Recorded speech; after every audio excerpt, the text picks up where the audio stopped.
بسم اللہ اللہم صلی وسلم علی نبینا محمد۔ السلام علیکم ورحمۃ اللہ۔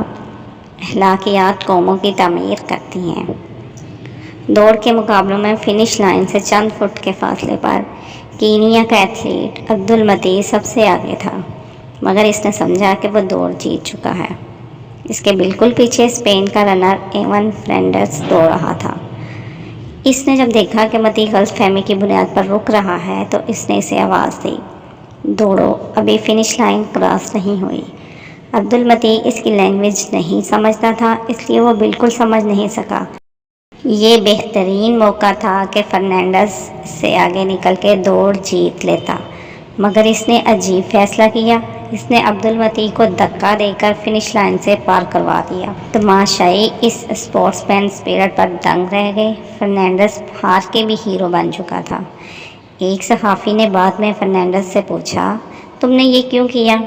فرنینڈز نے جواب دیا، میرا خواب ہے کہ ہم ایک ایسا معاشرہ قائم کریں جہاں کوئی دوسرے کو اس لیے دھکا دے تاکہ وہ جیت سکے۔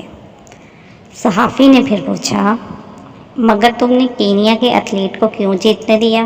فرنینڈز نے جواب دیا، میں نے اسے جیتنے نہیں دیا، وہ ویسے ہی جیت رہا تھا، یہ دوڑ اسی کی تھی۔ صحافی نے اصرار کیا، مگر تم یہ دوڑ جیت سکتے تھے۔ فرنینڈز نے اس کی طرف دیکھا اور بولا، اس جیت کا کیا میرٹ ہوتا، اس میڈل کی کیا عزت ہوتی، میری قوم میرے بارے میں کیا سوچتی۔ اقدار نسل در نسل منتقل ہوتی ہیں، ہمیں اپنے بچوں کو کیا سکھانا چاہیے؟ بلا شبہ یہ کہ جیتنے کے لیے کوئی بھی ناجائز طریقہ اختیار نہیں کرنا۔ وہ آپ کی نظر میں جیت ہو سکتی ہے، دنیا کی اور ضمیر کی نظر میں آپ کو بددیانت کے علاوہ کوئی خطاب نہیں ملے گا۔ السلام علیکم ورحمۃ اللہ۔